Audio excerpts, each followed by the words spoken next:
झारखंड और यूपी के जो नतीजे आएंगे उसका असर दिल्ली में बीजेपी को फायदेमंद हो सकती है अगर बीजेपी यहाँ पर बाजी मारती है?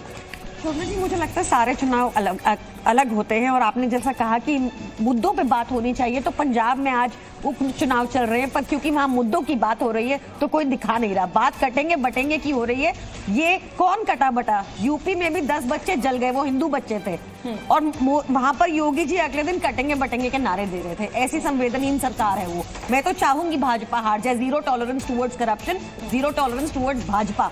आपने देखा कल क्या हुआ, विनोद तावड़े का क्या हुआ। मैं जल्दी से हमारी बातें, हाँ, मैं आऊंगी प्रियंका जी, सुप्रिया सुले का भी नाम लीजिएगा। हाँ, सुप्रिया सुले का भी नाम लेंगे, लेकिन इस समय बड़ी बातें मुझे लगता है कि अनुराग जल्दी से दर्शकों को बता देनी चाहिए। लोकसभा चुनाव के बाद उत्तर प्रदेश में बीजेपी को राहत दिख रही है अनुराग। बिल्कुल, बीजेपी को राहत दिख रही है। बीजेपी को समाजवादी पार्टी से ज्यादा सीटें इस एआई सर्वे में मिलती हुई दिखाई दे रही हैं। एग्जिट पोल में यूपी में योगी आदित्यनाथ का मैजिक इस सर्वे के मुताबिक और देखिए, इस मैजिक शब्द से मैं सहमत नहीं। योगी आदित्यनाथ ने जो मेहनत की है, जो ताकत उन्होंने अपनी झोंकी है 9 सीटों के उपचुनाव के प्रचार में, मुझे लगता है क्रेडिट उसको भी दिया जाना चाहिए। समाजवादी पार्टी के दीपक पांडे मेरे साथ जुड़ रहे हैं। दीपक जी, क्या आप ये जो आंकड़े हमारी जीनिया लेकर आई है एग्जिट पोल की, इससे सहमत हैं?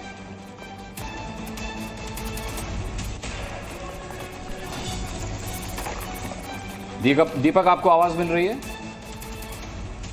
रामकृपाल जी जल्दी से अपनी टिप्पणी दे दीजिए, फिर आ रही हूं हर्षवर्धन जी आपके पास। आंकड़ा होना चाहिए। दीपक जी, देखिए, मैं भी खुद एक सॉफ्टवेयर इंजीनियर हूं। मैं जानता हूं कि जो एल्गोरिथम कैसे बनती है, क्या होता है। उत्तर प्रदेश बहुत बड़ा प्रदेश है और उसमें 9 सीटों पे चुनाव हो रहा है। उस पर इस प्रकार का डेटा लेकर के अगर जीनिया आई है तो मैं उसका तारीफ करता हूं, लेकिन इस डेटा से बिल्कुल उलट होगा। हम आपको बता दें कि योगी आदित्यनाथ जी की बौखलाहट बता रही है कि दीपक जी, पहले आप योगी आदित्यनाथ जी को कोसिएगा, वो मैं आपको मौका दूंगी, लेकिन उससे पहले मैं आपको बता दूं कि जब हमने 2024 के लोकसभा का चुनाव किया था तो सिर्फ ये जीनिया ही थी जिसमें उत्तर प्रदेश में समाजवादी पार्टी को अच्छी सीटें दिखाई थी और उस समय आप ही के नेता मेरे साथ बैठे थे और बड़ी पीठ थपथपाई थी उस समय जीनिया की। आज आप जरूर क्या कह सकते हैं की, लेकिन मैं ये बता रहा हूँ, मैं खुद सॉफ्टवेयर इंजीनियर हूँ। एक छोटे लेवल का ये 9 विधानसभा का चुनाव उत्तर प्रदेश में 400 से ज्यादा विधानसभाएं हैं। तो क्या होता है कि जब डेटा हम लोग बल्क डेटा एनालिसिस करते हैं तो जो छोटे लेवल के डेटा है उसमें ज्यादा एक्यूरेसी नहीं आ पाती है। मैं खुद सॉफ्टवेयर इंजीनियर हूं, मैं जानता हूं, डेटा एनालिस्ट भी हूं, तो मुझे इस चीज का, तो मैं इसके साथ दावा कर सकता हूं। मैं जमीन पे भी हूं, पिछले 3 साल से लगातार जमीन पे हूं, इसलिए मीडिया में नहीं आ पाता था, अब आया हूं 3 साल बाद। तो मैं बता सकता हूं कि उत्तर प्रदेश की हवा बिल्कुल अलग है। जो मीडिया में चल रहा, सोशल मीडिया में चल रहा है, मतलब समाजवादी पार्टी 9 की 9 सीट जीत रही है, ये कह रहे हैं? नहीं, तो मैं बता दूं 7 से और 9 के बीच में हम रहेंगे। 7 से ज्यादा आगे बढ़ेंगे। 7 से 9 सीटों का दावा वो कर रहे हैं। चलिए जीनिया से हम बात कर लेते हैं और जीनिया से पूछ लेते हैं कि जीनिया को क्या लगा इस बार उत्तर प्रदेश उपचुनाव का सबसे बड़ा मुद्दा क्या था। जीनिया, यूपी के लोकसभा चुनाव में बीजेपी को हार के बाद यूपी के लोगों के लिए मुद्दा बदल गया है। हमने ये सवाल पूछा कि यूपी उपचुनाव का सबसे बड़ा मुद्दा क्या रहा। हमने इस पर वोटरों के सेंटिमेंट का एनालिसिस किया तो पाया कि रोजगार को 40% लोग अहम मुद्दा मान रहे हैं, महंगाई को 30% ने, तो कानून व्यवस्था को 20% ने बड़ा मुद्दा बताया, जबकि 10% सेंटिमेंट ऐसे मिले जिन्होंने जाति के आधार पर वोट किया। देखिए, जाति के आधार पर तो ये मैं बिल्कुल सहमत हूं कि आप कितने भी बड़े मुद्दे बता लीजिए, कुछ भी कर लीजिए, कुल मिलाकर उत्तर प्रदेश और बिहार जो है वो जाति समीकरणों से ऊपर उठ नहीं पाता है। लेकिन अब जीनिया, मेरा अगला सवाल आपसे ये है कि उत्तर प्रदेश उपचुनाव में क्या बुलडोजर सबसे बड़ा मुद्दा आपको दिखा रहा? यूपी में उपचुनाव के प्रचार के बीच सुप्रीम कोर्ट ने बुलडोजर जस्टिस को लेकर स्पष्ट फैसला सुनाया। हमने भी सवाल पूछा कि क्या यूपी उपचुनाव में बुलडोजर सबसे बड़ा मुद्दा रहा। मैंने इस सवाल पर लोगों के सेंटीमेंट का एनालिसिस किया तो पाया कि 45% ये मानते हैं कि उपचुनाव में बुलडोजर मुद्दा रहा। हालांकि 35% का सेंटीमेंट ये है कि बुलडोजर का कोई असर नहीं रहा, जबकि 20% ने कोई राय नहीं दी है। मतलब ज्यादातर मानते हैं कि बुलडोजर मुद्दा नहीं था। बुलडोजर मुद्दा नहीं था। हर्षवर्धन जी, बुलडोजर हीरो भी बना है उत्तर प्रदेश में और बुलडोजर विलेन भी बना है उत्तर प्रदेश में। आप कितना बड़ा मुद्दा मानते हैं बुलडोजर को इस बार इन 9 सीटों पर? नहीं, देखिए, बुलडोजर मुद्दा तो था ही। अगर नहीं रहा होता तो सुप्रीम कोर्ट के फैसले के पहले और फैसले के बाद जिस तरह की प्रतिक्रिया आई है वही बताता है को मुद्दा था। और देखिए, जब जीनिया ने नहीं बोला था तब भी आपने हमसे पूछा था तो मैंने कहा था कि 5-4 हो सकता है भारतीय जनता पार्टी के पक्ष में, यानी भाजपा 5 और समाजवादी पार्टी 4। लेकिन इन 9 सीटों को अगर देखें तो 6 से 7 सीटें ये समाजवादी पार्टी का बहुत मजबूत गढ़ है जिन सामाजिक समीकरणों की बात करते हैं। अगर भाजपा 5 सीटें जीतती हुई दिख रही है तो योगी आदित्यनाथ ने जो हेड ऑन लिया है, जिस तरह से उपचुनाव में जाकर अपनी पूरी ताकत पूरी शक्ति लगाई है, उसका ही परिणाम दिखता है और उसमें बुलडोजर शामिल है। ठीक है, तो चलिए अगला सवाल भी हम जीनिया से समझ लेते हैं। भाई जीनिया तो ये कह रही है कि बुलडोजर बहुत बड़ा मुद्दा नहीं रहा, लेकिन हर्षवर्धन जी उससे इतर कुछ बात कह रहे हैं। अब जीनिया, मेरा अगला सवाल आपसे ये है कि उत्तर प्रदेश में जाति गार्ड चला या फिर हिंदुत्व का मुद्दा, क्योंकि जातीय जनगणना और अखिलेश यादव भी पीडीए करते रहे, तो आपका जो आकलन था उसमें जाति कार्ड या फिर हिंदुत्व? बीजेपी को ये लगता है कि लोकसभा चुनाव में यूपी में खराब नतीजों के पीछे हिंदू वोटों का बंटवारा था, लिहाजा इस बार बीजेपी ने हिंदू वोटों को एक रखने पर पूरी ताकत लगा दी। मैंने लोगों से पूछा कि यूपी में जाति कार्ड चला या हिंदुत्व का मुद्दा। इस पर 40% ने जाति कार्ड चलने का सेंटीमेंट जाहिर किया। हिंदुत्व के मुद्दे पर भी 40% ने समर्थन दिया। वहीं 20% को ये लगता है कि दोनों ही मुद्दे नहीं चले। चलिए, अब जीनिया से बातचीत का सिलसिला चल पड़ा है, तो मैं जीनिया से आगे ये भी जानना चाहूंगा कि जो सर्वे उन्होंने किया उसमें ये सवाल भी पूछा होगा कि कानून व्यवस्था पर कौन सीएम सबसे बेहतर रहा। जीनिया ये सवाल किया तो क्या इसका नतीजा निकला? उत्तर प्रदेश उपचुनाव में हमने लोगों से पूछा कि कानून व्यवस्था पर कौन सा सीएम बेहतर है। मैंने इस सवाल पर लोगों के सेंटीमेंट का एनालिसिस किया तो पाया कि कानून व्यवस्था पर 55% ने योगी आदित्यनाथ को बेहतर बताया है, जबकि 30% ने अखिलेश यादव और 15% ही मायावती को बेहतर सीएम बता रहे हैं। मतलब कानून व्यवस्था के मामले में यूपी के लोगों का भरोसा योगी पर है। हालांकि देखिए, जीनिया का आंकड़ा योगी आदित्यनाथ को 55% दे रहा है, लेकिन जब मैं फील्ड में गई थी, जब उत्तर प्रदेश विधानसभा चुनाव हुए, तो उस समय लोग मायावती के शासन को बड़ा याद करते हैं। कहते हैं साहब, मायावती के शासन में पुलिस जिस तरीके से इंप्लीमेंट करती थी बिना डर दिखाए, बिना बुलडोजर लेकर, तो तब कानून व्यवस्था बहुत अच्छी थी। लेकिन चलिए, जीनिया का आंकड़ा है और हमारा आंकड़ा है, और अब ये समय बदल गया है, मायावती का दौर पीछे हो गया है। तो हम आपको इस समय की बड़ी खबर बता दें कि महाराष्ट्र का जो एग्जिट पोल है वो बस अब से कुछ ही देर में हम आपके सामने लेकर आएंगे। ये यूपी की 9 सीटों का एग्जिट पोल जीनिया का हम आपको दिखा रहे हैं। महाराष्ट्र की सभी 288 सीटों पर जो भी एग्जिट पोल का नतीजा है उसका इंतजार है। कुछ ही क्षणों में ये नतीजा आने वाला है। अब चलिए एक बार फिर मैं जीनिया का रुख कर लेती हूँ, और मुझे लगता है अनुराग, जीनिया से अगला सवाल पूछ लेना चाहिए। भाई, जीनिया से अगला सवाल ये पूछा जाना चाहिए कि विकास की बहुत बातचीत होती है, तमाम विपक्षी पार्टियों ने कहा कि इस बार विकास का मुद्दा गायब रहा। जीनिया ने ये सवाल भी पूछा होगा कि विकास पर कौन सा सीएम बेहतर, तो क्या जवाब मिला? उत्तर प्रदेश उपचुनाव में हमने लोगों से पूछा कि कानून व्यवस्था पर कौन सा सीएम बेहतर है। मैंने इस सवाल पर लोगों के सेंटीमेंट का एनालिसिस किया तो पाया कि कानून व्यवस्था पर 55% ने योगी आदित्यनाथ को बेहतर बताया है, जबकि 30% ने अखिलेश यादव और 15% ही मायावती को बेहतर सीएम बता रहे हैं। मतलब कानून व्यवस्था के मामले में यूपी के लोगों का भरोसा योगी पर है। चलिए, उत्तर प्रदेश उपचुनाव का एआई सर्वे आपने जीनिया से देखा। अब कुछ ही पलों में जीनिया महाराष्ट्र का एआई सर्वे और एग्जिट पोल लेकर के आएंगे, लेकिन उससे पहले स्वामी विशालानंद महाराज हमारे साथ हैं। स्वामी जी, आपने देखा हिंदुत्व के मुद्दे पर क्या आंकड़ा आया, विकास के मुद्दे पर क्या आंकड़ा आया, कुल मिलाकर के देखा जाए तो आपको लगता है कि उत्तर प्रदेश में भी चुनाव हिंदू मुस्लिम हुआ है इस बार? नहीं, देखिए, जहाँ तक अभी बात चल रही थी बुलडोजर की उत्तर प्रदेश को लेकर, तो किसी भी स्टेट में अगर इन्वेस्टमेंट चाहिए तो आपको वहाँ पे लॉ एंड ऑर्डर की स्थिति को बहुत सही रखना होगा। और रामचरितमानस में भी लिखा है, भय बिन होए ना प्रीत। तो ये किसी पे कोई आरोप प्रत्यारोप नहीं है, परंतु एक जो उदंड समाज के वो उदंड लोग हैं उनको थोड़ा सा भय दिखाना बहुत जरूरी है। नहीं, मैं आपसे बिल्कुल सहमत नहीं हूँ, और मैं सहमत नहीं, इसीलिए मैं आपकी बात को यहीं पर रोकूंगी। पुत्र के अपराध की सजा पिता को कैसे दे सकते हैं? किसी के अपराध की सजा का भय आप पूरे परिवार को कैसे दिखा सकते हैं? देश कानून से चलेगा ना, एक प्रोसीजर है बुलडोजर चलाने का। तो वो कानून से, बुलडोजर कानून से बाहर जाके नहीं चल रहा, उन्होंने बुलडोजर कानून से बाहर जाकर चल रहा है, और सुप्रीम कोर्ट ने ये बात माना है। बिल्कुल। देखिए, नहीं, जी की बात, अभी विशालानंद जी की बात, आप मेरी बात नहीं पूरी होने दे रहे। नहीं, बात यह है कि जो स्थिति थी कभी देखिए कई बार पेशेंट जो बड़ा हल्का सा बीमार होता है उसे डॉक्टर ओपीडी में जाके हल्की सी दवाई देके उसे घर भेज देता है। दूसरा है उसे थोड़ी सी माइनर सर्जरी करनी पड़ती है, परंतु जब स्थिति ज़्यादा खराब होती है तो फिर उसे कीमोथेरेपी तक देनी पड़ती है, जब वो कैंसर जैसी भयानक बीमारी से गुजर रहा होता है। और उत्तर प्रदेश की 10 साल पहले तक क्या हालत थी, और शोभना जी अभी आपने कहा कि आप जब गए तो वहाँ पे स्थिति क्या थी। आप क्या नहीं जानते कि हर 5 साल में कारों के ऊपर झंडा बदलता था, और जिसका झंडा होता था उसका चालान नहीं कटता था, उसे पुलिस कहीं रोकती नहीं थी। क्या क्या नहीं, आज नहीं होता, आज नहीं होता। आप ग्राउंड स्थिति नहीं जानते, मैं ग्राउंड स्थिति जानता हूं। मैं हर डिस्ट्रिक्ट में हम लोग वहां पे कनेक्टेड हैं, और जो ग्राउंड स्थिति है वो बहुत बदल चुकी है पिछले 7 सालों में। मैं इसलिए नहीं बात दानिश जी, आप राजनीतिक व्यक्ति हैं, मैं राजनीतिक व्यक्ति नहीं हूं, मैं चुनाव में नहीं हूं, मैं किसी पार्टी के साथ जुड़ाव नहीं हूं, मैं बड़े निष्पक्ष आपको चीज बता रहा हूं।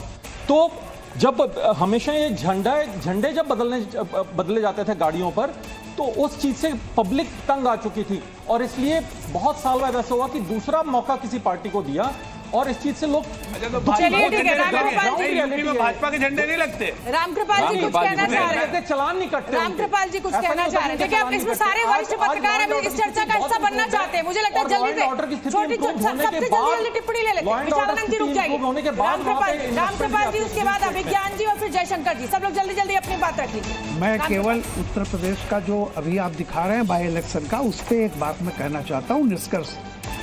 देखिए, लोकसभा में जो आरक्षण खत्म हो जाएगा, संविधान बदलेगा, ये जो हथियार चल गया था, अब इस इलेक्शन हरियाणा के बाद जो अब इलेक्शन हो रहे हैं, उसमें जो ओबीसी और दलित का एक छोटा सा टुकड़ा अलग हो गया था, क्योंकि देखिए 2014 से लेकर के 2022 तक आप लगातार देखिए 14, 17, 19, 22 ओबीसी का बहुत बड़ा हिस्सा, मेजर चंक बीजेपी के साथ था, इसीलिए बीजेपी इतनी सीटें ले आ रही थी।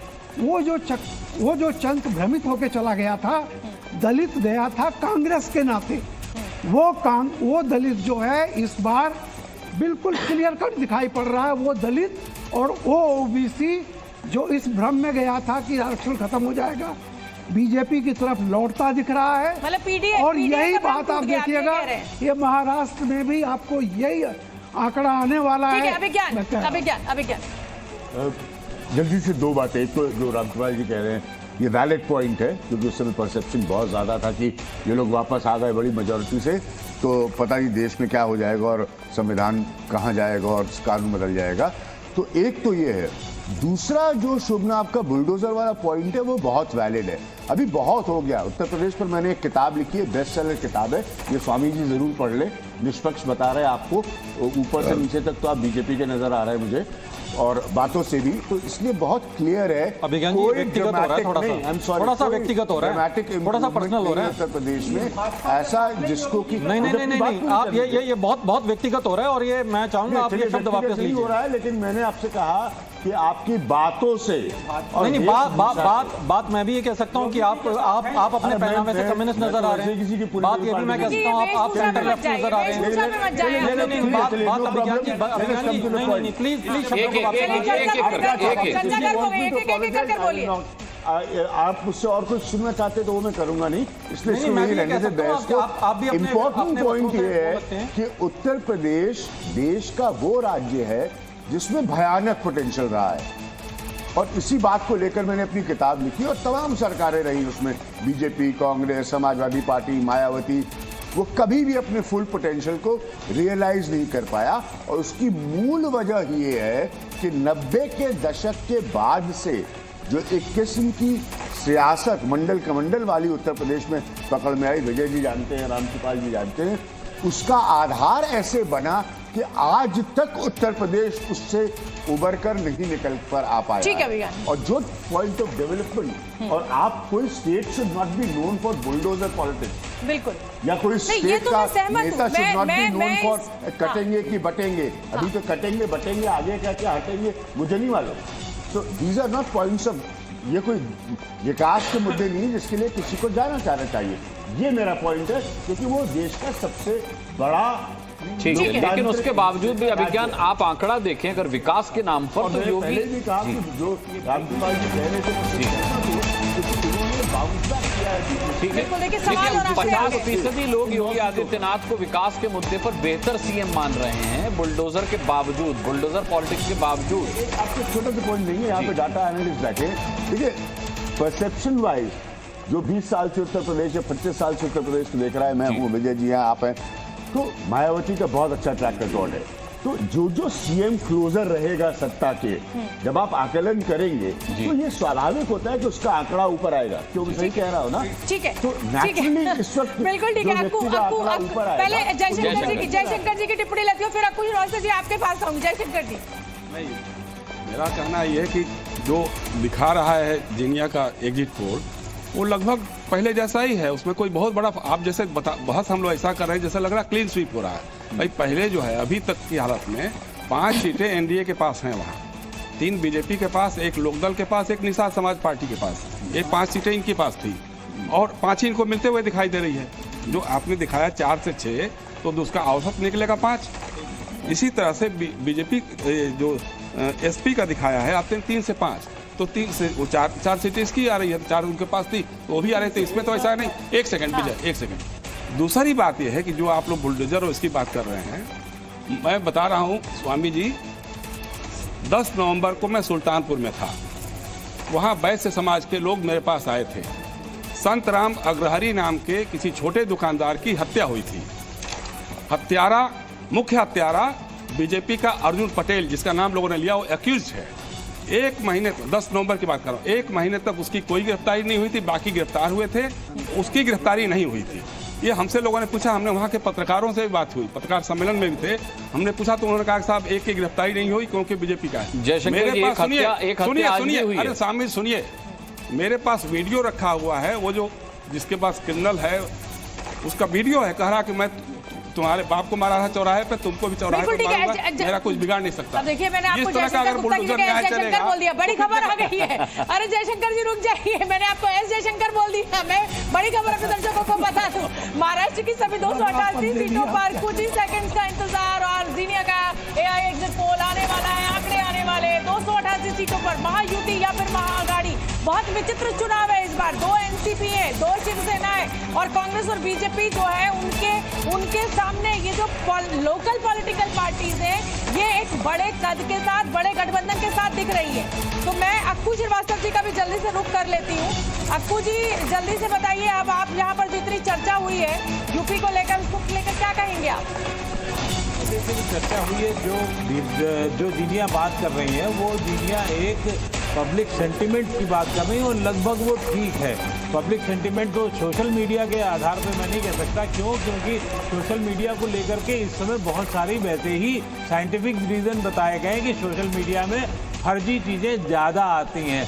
जो लोग अपना दिखावा करते हैं, जो सब कुछ ऊपरी तौर पे बताते हैं, तो वो सोशल मीडिया के अलावा जीनिया और भी चीज़ों को पढ़ रही है, ऐसा मुझे लग रहा है। अक्कू जी, मैं आपको फिर बता दूं कि लोकसभा चुनाव में मैं किसी की कमियों को गिनाने यहाँ नहीं खड़ी हुई हूँ, लेकिन मैं आपको ये बता दूं कि जी न्यूज इकलौता ऐसा चैनल था जो लोकसभा चुनावों में सबसे नजदीक था नतीजों के। जीनिया का एग्जिट पोल सबसे करीब था, इसलिए मैं आपकी थोड़ा सा इससे डिफर करती हूँ कि भाई हम सोशल मीडिया पर हमेशा झूठी होता है, सोशल मीडिया पर दिल की बात बड़े दिल से लोग लिखते हैं। क्यों अनुराग? बिल्कुल लिखते हैं, और अक्कू जी भी हमारे साथ थे 2024 लोकसभा चुनाव में, जीनिया के सर्वे में भी वो हमारे साथ। जीनिया एक गरीब पहुंची, यहाँ पे मैं कह रहा हूँ कि जीनिया है उसके आसपास, लेकिन जीनिया का सोशल मीडिया का जो आंकड़ा है उससे ज़्यादा वो मुझे लगता है सोशली उन्होंने समझने की कोशिश की है, ये ज़्यादा बड़ी बात है। बिल्कुल, और देखिए 6:52 हो चुका है और इस समय की बड़ी खबर मैं आपको बता दूं, महाराष्ट्र के एआई एग्जिट पोल का हमें इंतजार है। 288 सीटों का आंकड़ा क्या होने वाला है, महायुति या फिर महाआघाड़ी, और जो लड़की बहन योजना जो बीजेपी लेकर आई है, क्या उसका फायदा यहाँ पर बीजेपी को होगा या अजीत पवार जो है वो डैमेज कर सकते हैं? अब जैसे ही जीनिया का आंकड़ा आएगा इस पर हम चर्चा करेंगे और मुझे लगता है कि जल्दी से अब हमें एक बार फिर से नुमानी साहब आपका रुख कर लेना चाहिए। इस बार हिंदू मुसलमान ये पिछले कुछ चुनावों से बहुत ज्यादा देखने और को महाराष्ट्र मिला में तो नुमानी साहब ज्यादा हुआ है। मुसलमान संगठनों ने बाकायदा चिट्ठियां लिखी हैं, बाकायदा फतवे जारी हुए हैं, कहा गया है कि भाई आपको बीजेपी के खिलाफ वोट करना है। कुछ लोग जो है नासमझी की बातें करते हैं।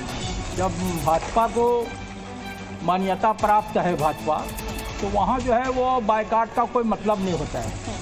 और हिंदू मुस्लिम तो आरएसएस और भाजपा के लिए करना ज़रूरी है। अगर ये हिंदू मुसलमान पाकिस्तान को निकाल दिया जाए तो भाजपा का अस्तित्व जो है वो खतरे में पड़ जाएगा। तो ये तो एक मुद्दा है वो।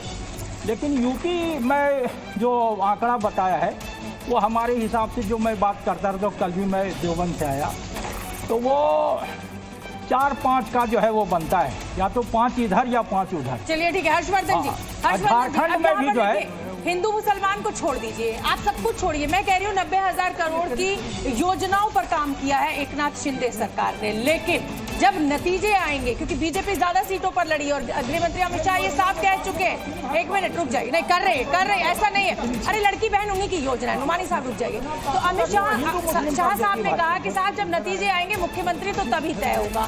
तो क्या माना जाए कि इतना सब कुछ काम करने के बाद अगर नतीजों में बीजेपी की सीटें ज्यादा आती हैं तो एकनाथ शिंदे के साथ धोखा हो सकता है? हर्षवर्धन जी। अच्छा, हर्षवर्धन जी नहीं है हमारे साथ। चले जी अभी क्या मैं जवाब दूं शोभना? हाँ बिल्कुल, आप दानिश आप देना चाहते हैं सवाल का जवाब? देखिए, एक बात समझिए, मैं आपको एक बात बताऊं, इस देश में आप अगर जाएंगे हिंदुस्तान की तारीख में, तो अंग्रेज बहुत विकास लेकर आया था। उसके विकास की कोई जोड़ या तोड़ नहीं था, लेकिन जुल्म और ज्यादती जो आवाम पे उन्होंने यहाँ की, इसके लिए जिस दौर में वो लोग सुनिए जिस दौर में वो लोग टेक्नोलॉजी लेके आए थे, शायद हमारे पास वो टेक्नोलॉजीज नहीं थी। आज भी हम देखेंगे तो हिंदुस्तान के पुराने पुल उनके बने हुए वो वैसे के वैसे ही है, और नई भारतीय जनता पार्टी की सरकारों में एक रोज नया ब्रिज गिरता है। तो सवाल यहाँ ये है कि आप विकास जो आवाम के पैसे, हमेशा देती हूँ कि अंग्रेजों ने बनाई लुटियंस दिल्ली और हमने बसाया रोहिणी और द्वारिका, जहाँ जाम और पानी भर जाता है। सवाल ये है कि आवाम के पैसे से आपने कुछ भी बनाया वो सेकेंडरी है, लेकिन प्राइमरीली ये है कि आपने लोगों को कितनी सहूलत दी जिंदगी बशर करने की, ये ज्यादा इंपॉर्टेंट है। चलिए ठीक है, तो अब इंतजार हमें एआई जीनिया के एग्जिट पोल का है। मैं रामकृपाल जी, जो बात मैंने अभी कही, हर्षवर्धन जी थे नहीं, मुझे एहसास नहीं हुआ इस बात का। मेरा सवाल ये है कि अब एकनाथ शिंदे कम सीटों पर चुनाव लड़ रहे हैं, बीजेपी ज्यादा सीटों पर चुनाव लड़ रही है। अमित शाह साफ कह चुके हैं कि साहब अभी मुख्यमंत्री का चेहरा, हमारा अभी जो चेहरा है वो एकनाथ शिंदे, मुख्यमंत्री शब्द इस्तेमाल नहीं किया, लेकिन नतीजे जब आएंगे तो जिसकी ज्यादा सीटें होंगी वो चुना जाएगा। तो इसको कैसे समझा जाए? क्या एकनाथ शिंदे के साथ धोखा हो सकता है? क्योंकि भाई जो ज्यादा सीटों पर लड़ रहा है, जाहिर सी बात है उसकी सीटें ज्यादा आ सकती हैं। देखिए, मैंने आपके यहाँ भी कहा था, अभिज्ञान जी ने जो बात कही थी, देखिए 6 पार्टियां हैं, अब वो 2 गठबंधन 6 पार्टियां, और मैं हमेशा कहता रहा कि एक पुर्जे गलत जगह फिट हुए हैं। एक पुर्जा उधर लाइबिलिटी है, एक पुर्जा इधर लाइबिलिटी है। ये दोनों लाइबिलिटीज मुझे लगता है इलेक्शन के बाद शिफ्ट कर जाएंगी, क्योंकि जो अभी भी आएगा ये सही है कि उद्धव ठाकरे कांग्रेस और एनसीपी के लिए लाइबिलिटी है, अजित पवार ये वो शिंदे और बीजेपी के लिए लाइबिलिटी है। ये दोनों और अपने को फिट भी नहीं पा रहे हैं। हो सकता है महाराष्ट्र के आंकड़े की बात करें, लेकिन उससे पहले रामकृपाल जी अपने दर्शकों को ये बता दें कि एआई एग्जिट पोल में कुल 15 लाख लोगों का सैंपल साइज है। इतना बड़ा सैंपल साइज कभी होता नहीं है। इसमें महाराष्ट्र का सैंपल साइज 10 लाख है। इतना बड़ा सैंपल साइज किसी के सर्वे का आधार नहीं होता है। कुल मिलाकर 15 लाख और महाराष्ट्र में 10 लाख प्लस सेंटिमेंट्स को इस सर्वे में शामिल किया गया। शशांक जी, ये मैं छोटा सा इस पे चाहूंगी, ये बहुत बड़ा सैंपल साइज है, मतलब ये आसान नहीं है इसको एनालाइज करना। एक्चुअली अगर हम टेक्नोलॉजी यूज करते हैं तो हम कितने बड़ी भी सैंपल साइज यूज कर एनालाइज कर सकते हैं। सो अल्टीमेटली यहाँ पे जो गेम चेंजर है वो टेक्नोलॉजी है, एआई। सो थ्रू एआई हम कितना भी बड़ा सैंपल साइज, बशर्ते कि वो सैंपल सही से कलेक्ट हो और बाकी जो इंडिकेटर्स हम लोग यूज़ कर रहे हैं वो इंडिकेटर्स प्रॉपर्ली यूज़ किए गए हों। मैंने लास्ट टाइम भी बताया था कि इन्फ्लेशन एक इंडिकेटर हो सकता है, जीडीपी, इकोनॉमी, ये सब इंडिकेटर्स भी होते हैं किसी भी इलेक्शन को प्रेडिक्ट करने के लिए, क्योंकि इलेक्शन का सेंस सबसे पहले मार्केट को होता है। सबसे पहले इन्फ्लेशन भी एक बहुत बड़ा मुद्दा होता है। उसके अलावा जीडीपी के नंबर्स फिगर्स भी होते हैं, डेवलपमेंट भी होता है। सो एंड उसके अलावा हम अदर पैरामीटर्स को भी एनालाइज करते हैं और उसके बाद हमारी मशीन जो कुछ करती है वो वही करती है। हमारा खुद का कुछ इसमें इमोशंस नहीं होते हैं इस डेटा में, ना हम इसको टच करना चाहते हैं। एंड बिकॉज हम लोग एक ऐसे वर्ड में जा रहे हैं जो प्रोएक्टिव है, ना कि रिएक्टिव। तो हम प्रोएक्टिवली उन चीज़ों को एनालाइज करना चाहते हैं। ये सबके लिए चलिए ठीक है शशांक, देखिए जिसका हमें इंतजार था अनुराग, वो आगे वो घड़ी आ समय गई। आ गया है और अब महाराष्ट्र का आप सर्वे देखने वाले हैं। महाराष्ट्र पर जी न्यूज और ICPL का एग्जिट पोल ये रहा आपके सामने। देखिए महाराष्ट्र के विदर्भ में